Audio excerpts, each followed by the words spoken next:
मुजफ्फरपुर जिले की धरोहर संगीत साहित्य की सपना दी के यहाँ जब जाना हुआ और उन्होंने जो अपनत्व मुझे समर्पित किया, उसकी व्याख्या शब्दों में कर पाने में कतई समर्थ नहीं हूँ। मैं समझता हूँ खुद को। उन्होंने मेरे माथे पर तिलक करके ये शॉल उठाया और ऐसा लगा कि इनका आशीर्वाद मेरे लिए काफ़ी अहम है। इनका आशीर्वाद पा करके धन्य हो गया। बारंबार आभार सपना दी। जब इनके कमरों में मैंने अपनी दृष्टि डाली तो कमरे का हर एक दृश्य देख करके वाकई में गर्व का एहसास हो रहा था। ऐसा लग रहा था कि वाकई में इस कमरे में जो सजा हुआ जो दृश्य है वो काफ़ी मेहनत से और जद्दोजहद से हासिल किया गया है।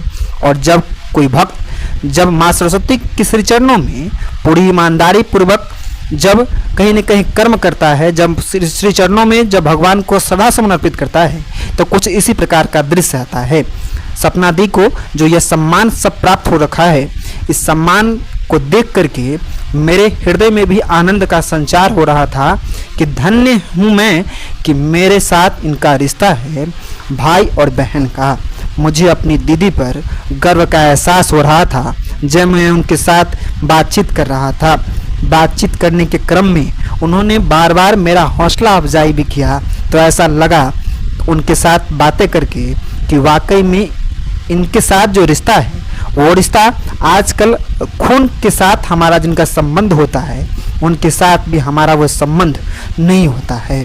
इनके साथ बातचीत करने के क्रम में इन्होंने जो आशीर्वाद लुटाया, उस आशीर्वाद की व्याख्या शब्दों में कर पाने में तो मैं कतई असंभव हूँ। कमरे का हर एक दृश्य वाकई में संदेश से ओतप्रोत था। कमरे में हमारी अनमोल दी सपना दी भी बैठी हुई थी और उनके ज्येष्ठ पुत्र भी थे जो कि स्वभाव से बड़े मृदुल थे। उनसे मिल करके भी आनंद का संचार हुआ मन में।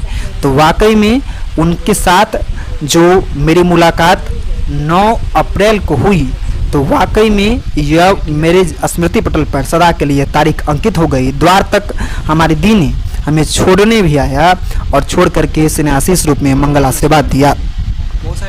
तो वाकई में इनके साथ जो गुजारे गए लम्हे थे, इनके साथ जो गुजारे गए पल जो थे मेरे लिए बेशकीमती थे। इनका आशीर्वाद मुझे मिला, यह मेरे लिए गौरव की बात है। दी माँ सरस्वती भगवती से प्रार्थना करता हूँ कि आपके जीवन की बगिया में सदैव इसी प्रकार का पुष्प खिलता रहे। आप संगीत क्षेत्र में आपका भविष्य उज्जवल हो और आप सदा ही यूं ही तरक्की पथ पर अग्रसर रहें। आप सपरिवार से आनंदित रहें। यही प्रार्थना माँ सरस्वती भगवती से आपके लिए करता हूँ।